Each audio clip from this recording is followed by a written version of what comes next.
But it was the champion. It beat all of the other Jeopardy champions. But it's not a personality. It's just a program. So essentially it was just very efficient at doing what any of us with an internet connection can do. We can access that information and we can process it. It wasn't, they didn't have access to any information that all of us don't have.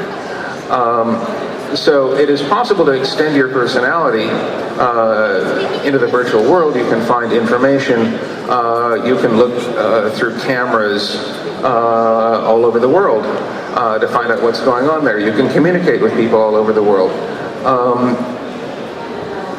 It doesn't alter your physical makeup or your biology in any way. So that's the information sphere.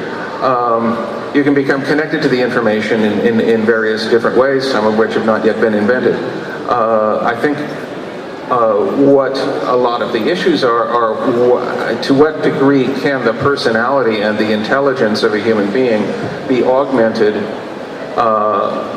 by the use of artificial intelligence or similar means. There's an active question as to how far you can do this while still remaining a human being. Other writers have explored this to a greater degree than I have. I did write a story called Incarnation Day, in which children are raised in a virtual environment because resources are rather scarce, and children are not productive economic units until they get older.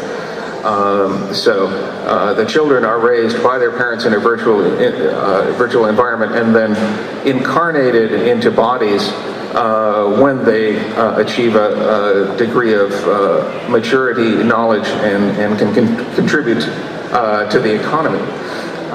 Mais à ce moment-là, que pensez-vous du travail de Paolo Bacigalupi avec la fille automate?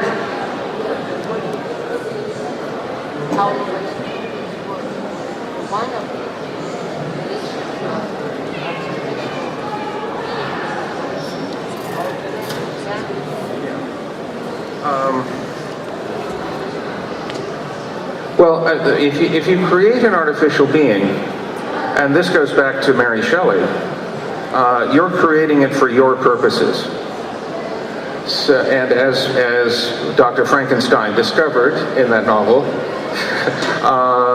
you know, the purposes of the creation were different from his own, and that led to all the conflict in that book. So if you create an artificial person, and it certainly seems possible at this point, you have to be prepared for it to be essentially your child. It may be an obedient child, it may be a rebellious child, and then what do you do? What do you do if your artificial child goes wrong? Is it then a person or is it just something that you can erase and start over? That was the issue that I explored in that particular story, Incarnation Day. Mais pour en continuer avec la différence, vous avez fait le choix régulièrement de personnages féminins extrêmement forts, dont les failles complexifient la personnalité.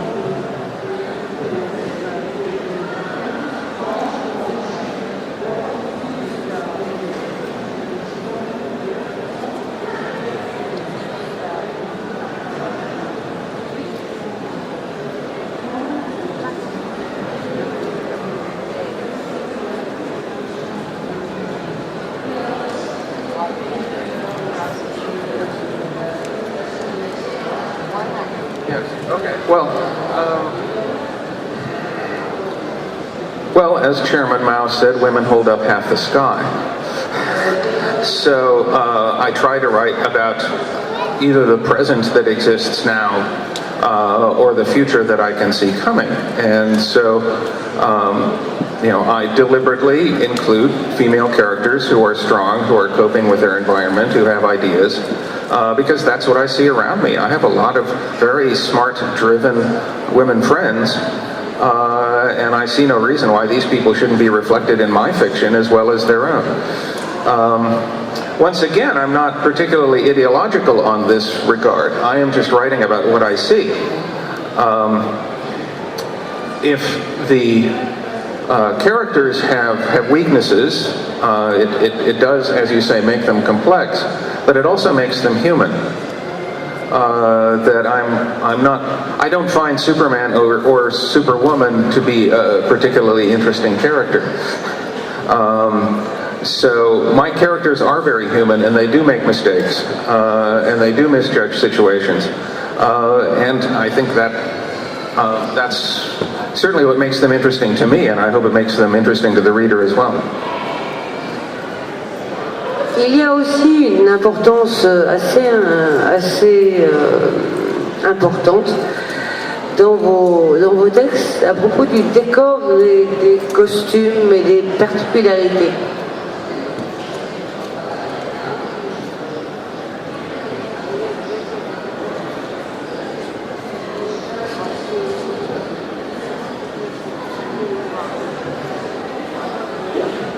Well, I described the physical environment in great detail, particularly as it is different from our own physical environment. If I described this room in a novel, it would probably not take up quite so many words, because we all sort of know what this kind of room looks like. But if I were to describe the great hall of Emperor Darius at Persepolis, then in order to bring in the appropriate atmosphere, then it does require a good deal more description. And so I deliberately try to be very visual in my writing, because the visual clues tell you something about the world that I'm writing about, but they also tell you something about the perceptions of the person that I'm writing about, as to what they will notice and what they won't, and that contributes to their personality. Le zen aussi est très important dans votre travail, que ce soit le zen de la machine, le zen de la guerre, avec quelque part une référence à Musashi.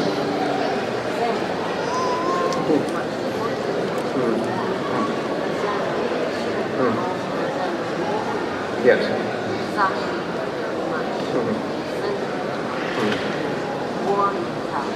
Right.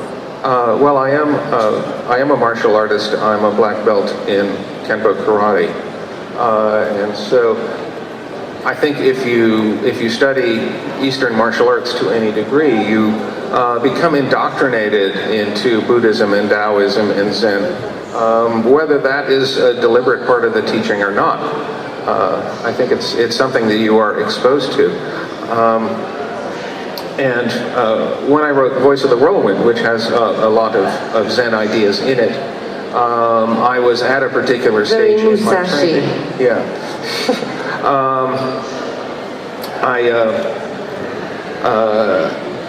And so I was trying to work out a way of someone who was applying philosophy directly in a dangerous environment, as a way of maintaining his own humanity.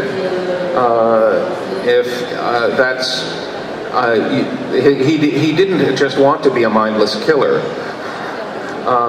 He wanted to be acting consistently with some ethic, and with an ethical behavior. He didn't succeed all the time. But as it turned out, there were factors that he wasn't aware of. But yeah, that's a part of my background, and so it ends up in the work as well, I think.